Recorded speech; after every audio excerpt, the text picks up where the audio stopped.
Well, Donald Trump is at a fork in the road, and he has to choose which path could lead him to Washington.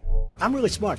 Well, a lot of smart people in politics fail in part because they get outspent. Ka-ching, ka-ching, ka-ching. Well, he better rethink that if he hopes to win the White House, because according to the latest disclosures, his campaign is running on fumes. Ben Carson's campaign has more cash on hand than Trump's, and Carson dropped out 3 months ago. A friend of mine comes up, he said, I want to give you, a rich guy, I want to give you a lot of money. I said, honestly, I don't need it. Well, for Trump, you could say losing by around 6 points isn't bad when you haven't raised any money in a general election or run any ads, but he's heading into the conventions in a hole and at a big disadvantage. And this is the time in the campaign cycle when money moves the needle.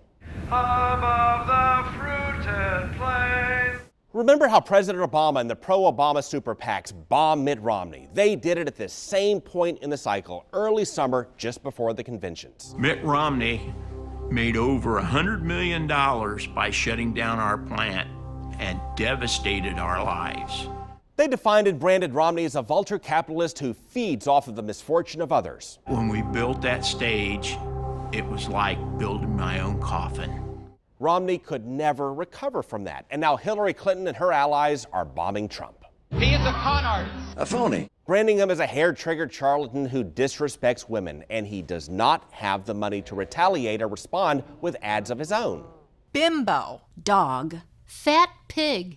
Trump has bragged that he doesn't need money for ads when the news media gives him so much attention, but now he's getting a lot of attention that he does not want. We're building a wall.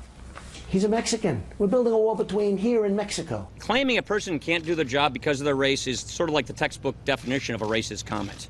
So Trump now says he needs a different kind of campaign, like the kind that raises money and doesn't make Republican leaders cringe and doesn't say things that even his own supporters find racist. Trump is learning that he is not as invincible as he thought. I could stand in the middle of Fifth Avenue and shoot somebody and I wouldn't lose any voters, okay? It's like incredible. So at this fork in the road, Trump must tone down his rhetoric, but not so much that it makes people tune out. This is boring. Boring. Tell some jokes. And he has to either raise money or invest much more of his personal fortune into the race, or he may not win nearly as much as he promised, as only he could. We're going to win. We're going to win. We're going to keep winning. We're going to win so much that you people are going to say, let's have a protest at the White House. We're winning too much. We can't stand it anymore because we're not used to winning. We can't take it anymore. Mr. President, please, we don't want to win so much. And I'm going to say, I'm sorry. We're going to keep winning, winning, winning. And we are going to make America great again.